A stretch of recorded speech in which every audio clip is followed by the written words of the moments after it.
नमस्कार दोस्तों, सच्चे मन से कमेंट में जय मां तुलसी अवश्य लिख दे। और आज की इस वीडियो में तुलसी को जल देते समय कौन से 3 शब्द बोलने चाहिए। यह 3 शब्द आपकी सभी मनोकामनाएं पूर्ण करेंगे। दोस्तों, पिछले वीडियो में हमने आपको तुलसी को जल देने के महात्म की कथा सुनाई है। आज के इस वीडियो में हम जानेंगे तुलसी को जल देते समय क्या बोलना चाहिए। एक बार की बात है, देवी सत्यभामा ने भगवान श्री कृष्ण से तुलसी को जल देने का महत्व पूछ लिया था। तब भगवान श्री कृष्ण ने उन्हें उसका महात्म्य सुना दिया था। आगे देवी सत्यभामा कहती हैं, हे स्वामी, आपने मुझे तुलसी को जल देने का महत्व तो बता दिया है, किंतु अब मेरे मन में यह जानने की जिज्ञासा हो रही है कि तुलसी को जल कैसे देना चाहिए। तुलसी को जल देने की सर्वोत्तम विधि कौन सी है तथा तुलसी को जल देने का मंत्र कौन सा है। कृपया आप मुझे इन सभी प्रश्नों का उत्तर दें। तब भगवान श्री कृष्ण देवी सत्यभामा से कहते हैं, हे प्रिय, जिस प्रकार से मैंने तुम्हें तुलसी का महात्म्य सुनाया है, उसी प्रकार से तुलसी को जल देते समय बोले जाने वाले मंत्र का भी बड़ा महत्व है। यह मंत्र केवल 3 शब्दों का है, किंतु इसका प्रभाव बहुत कल्याणकारी है। जो भी मनुष्य नित्य तुलसी को जल देते समय अपने मुख से केवल यह 3 शब्द बोल देता है, तो साक्षात लक्ष्मी उसके घर में प्रवेश करती है, उसकी दरिद्रता समाप्त हो जाती है, उसे धन धान्य की प्राप्ति होती है। वह मंत्र बताने से पूर्व मैं आपको तुलसी के इस मंत्र का महात्म्य सुनाता हूं। इस महात्म्य को सुन लेने मात्र से ही मनुष्य के समस्त पाप नष्ट हो जाते हैं। उसे 100 वर्षों तक तुलसी को जल देने का पुण्य प्राप्त हो जाता है। इसीलिए देवी, आप इस कथा को ध्यान से पूरा जरूर सुने। देवी सत्यभामा कहती है, हे प्रभु, मैं इस कथा को पूरा अवश्य सुनूंगी। आप मुझे तुलसी के मंत्र का महात्म्य सुनाइए। श्री कृष्ण कहते हैं, हे देवी सत्यभामा, दक्षिण में एक अत्यंत शोभायमान नगरी थी। उस नगरी में सुशर्मा नाम का एक खोटी बुद्धि का ब्राह्मण रहता था, पापियों का तो वह शिरोमणि था। उसका जन्म एक ऐसे ब्राह्मण परिवार में हुआ था जो पाप कर्म करने वाले शास्त्र ज्ञान से शून्य थे। वह जन्म से तो ब्राह्मण था, किंतु कर्म से वह अत्यंत दुराचारी था। वह न पूजा पाठ करता, न ध्यान करता, न जप, न होम और न ही अतिथियों का सत्कार करता था। उसके द्वार पर आए अतिथियों को बिना दान किए ही क्रूरतापूर्वक भगा देता था। स्त्री लंपट होने के कारण वह सदैव ही पराई स्त्रियों में आसक्त रहता था। उसे मदिरा पान करने की भी आदत थी, साथ ही वह मांस खाया करता था। वह दिन में खेत में काम करके पत्ते बेचकर जीविका चलाया करता था और रात्रि में वेश्याओं का सेवन करता था। इस प्रकार से उस ब्राह्मण ने अनेक वर्षों तक जीवन व्यतीत किया। फिर एक दिन वह दुर्बुद्धि सुशर्मा बेचने के लिए पत्ते इकट्ठा करने के लिए एक आर्षि की वाटिका में घूमने लगा और पत्ते तोड़ने लगा। तभी एक काल रूपधारी काले सर्प ने उस ब्राह्मण को काट लिया और उसी समय पर उसकी मृत्यु हो गई। उसके बाद 2 यम के दूत उसे लेने के लिए उस स्थान पर प्रकट हुए और उसे उठाकर यमलोक ले जाने लगे।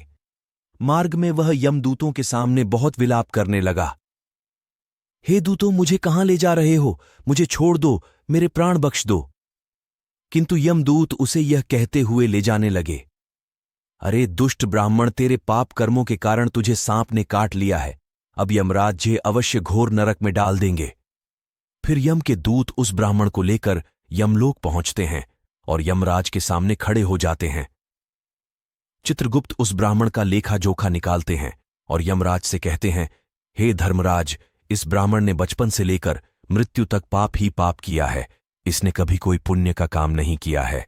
फिर धर्मराज अपने दूतों से कहते हैं, हे दूतों, इस घोर पाप करने वाले ब्राह्मण को उठाकर ले जाओ और इसे नरक में डाल दो।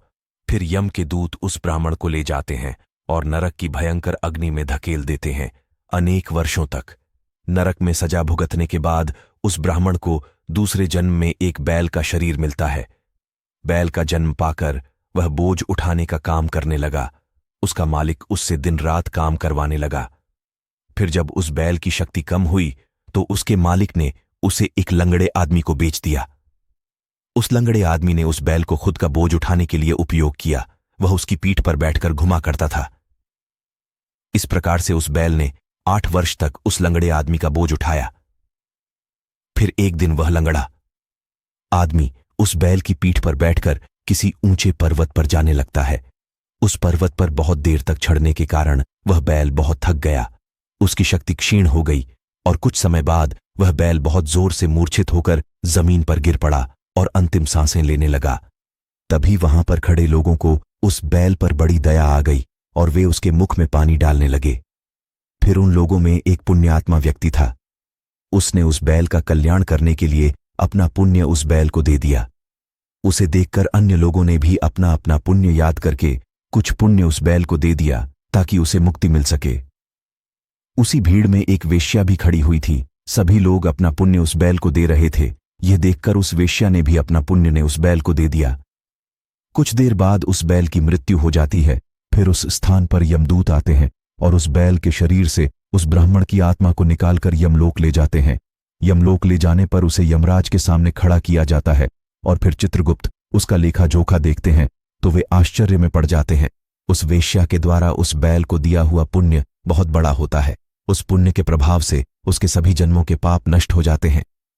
फिर यमराज उस ब्राह्मण के सभी पाप क्षमा करते हैं और कहते हैं, हे ब्राह्मण, उस वेश्या ने तुझे अपना पुण्य देकर तुझ पर बड़ा उपकार किया है। केवल उसी के पुण्य के कारण तुम्हारे सब जन्मों के पाप नष्ट हो गए हैं और यमराज उसे फिर से मनुष्य जन्म प्रदान करते हैं। इस बार वह पृथ्वी पर आकर एक उत्तम ब्राह्मण कुल में जन्म लेता है। उस महापुण्य के प्रभाव से उसे इस नए जन्म में अपने पूर्व जन्म की बातें याद आने लगती हैं। जब वह ब्राह्मण बड़ा हो जाता है तो उसे याद आता है कि पिछले जन्म में जब वह बैल था तब एक वेश्या ने उसे उसका पुण्य दे दिया था। इसीलिए उसके मन में उस वेश्या के बारे में जानने की इच्छा होती है और उस महापुण्य के बारे में जानने के लिए उस वेश्या का पता लगाकर उसे ढूंढते हुए उसके नगर में चला जाता है। वह वेश्या अब बूढ़ी हो चुकी थी। फिर जब उसे वह वेश्या मिल जाती है तो वह उसके सामने जाकर उसे बार बार प्रणाम करता है और उस वेश्या का धन्यवाद करने लगता है। वह वेश्या कहने लगती है, हे ब्राह्मण श्रेष्ठ, आप कौन हैं और किस कारणवश आप मुझ वेश्या को धन्यवाद दे रहे हैं? मैंने आपका कौन सा कार्य किया है जो आप मुझे नमस्कार कर रहे हैं? तब वह ब्राह्मण कहता है, हे माता, मैं वही बैल हूं जिसे तुमने अपना पुण्य दे डाला था। अपने पाप कर्मों के कारण मुझे पिछले जन्म में बैल होना पड़ा था। उस पर्वत पर जब मैं मर रहा था तो तुमने मुझे अपना पुण्य दिया था। तुम्हारे पुण्य के प्रभाव से ही आज मुझे फिर से मनुष्य जन्म मिला है। तुम्हारे द्वारा दिए गए उसी पुण्य के कारण मुझे अपने पूर्व जन्म की सारी बातें याद है। किंतु हे माता, मैं आज यहाँ पर यह जानने के लिए आया हूँ कि तुमने मुझे उस समय पर अपना कौन सा पुण्य दिया था जिस कारण से मेरे सभी जन्मों के पाप नष्ट हो चुके हैं। मैं उस पुण्य के बारे में जानना चाहता। तब वेश्या ने कहा, हे ब्राह्मण श्रेष्ठ, मैंने तो अपने जीवन में कोई पुण्य के काम नहीं किए हैं, किंतु मेरे घर में एक तोता है जो पिंजरे में रहकर हमेशा कुछ बोलता रहता है, जिसे सुनकर मेरा अंतकरण पवित्र हो गया है। उसी तोते के द्वारा बोले गए मंत्र का पुण्य मैंने तुम्हें दान में दिया था। फिर वह वेश्या और वह ब्राह्मण उस तोते के पास जाते हैं और उसे पूछने लगते हैं, हे शुक, तुम कौन सा मंत्र बोलते रहते हो से हमारे जीवन का उद्धार हुआ है? यह मंत्र तुम्हें किसने सिखाया और इस मंत्र का क्या अर्थ होता है? तब उस तोते ने अपने पूर्व जन्म का वृतांत सुनाना आरंभ किया। वह तोता कहने लगा, हे ब्राह्मण श्रेष्ठ, पिछले जन्म में मैं एक ब्राह्मण था। मैं अपने ज्ञान के अहंकार में अंधा हो चुका था। मैंने कभी गुरुजनों का आदर नहीं किया, सदैव ही उनका अपमान किया। मुझे अपने ज्ञान पर इतना अधिक घमंड हो गया था कि जिस कारण से मेरे क्रोध बहुत अधिक बढ़ गए और मैं सभी से द्वेष करने लगा, अन्य मनुष्यों को तुच्छ समझने लगा, विद्वानों का भरी सभा में अपमान करने लगा। फिर कालांतर में मेरी मृत्यु हो गई और मुझे यमलोक ले जाया गया। पूज्य जनों और गुरुजनों का अपमान करने के कारण मुझे तोते के कुल में डाल दिया गया और मेरा जन्म एक तोते के रूप में हो गया। मेरे पाप कर्मों के कारण छोटी अवस्था में ही मेरा अपने माता पिता से वियोग हो गया। फिर मैं पेड़ की डाल पर बैठ रो रहा था तो उसी स्थान से कुछ मुनि जा रहे थे। उन्होंने मेरी दयनीय पुकार सुनी और मुझे लेकर अपने आश्रम में चले गए। वहां उस आश्रम पर उन्होंने मुझे एक सुंदर पिंजरे में रखा और मेरा अच्छी तरह से ख्याल रखा। वे मुझे नित्य भोजन दिया करते थे और पढ़ाते थे।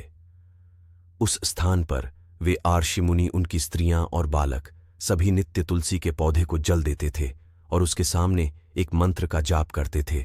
उन्हीं के मुख बार बार उस मंत्र को सुनकर मैंने उसे रट लिया और तभी से मैं उस मंत्र को जान गया हूं और वही मंत्र में दिन रात बोलता हूं। उस मंत्र के प्रभाव से मेरी कभी मृत्यु नहीं हुई और मेरी आयु 100 वर्ष की हो गई और मैं इतने वर्षों तक जीवित रहा।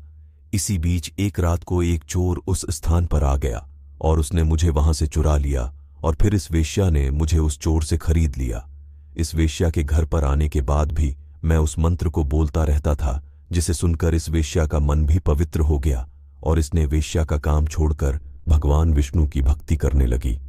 उसी मंत्र के प्रभाव से मेरे पूर्व जन्मों के सभी पाप नष्ट हो गए और उसी मंत्र के प्रभाव से इस वेश्या का भी अंतक पवित्र हो गया।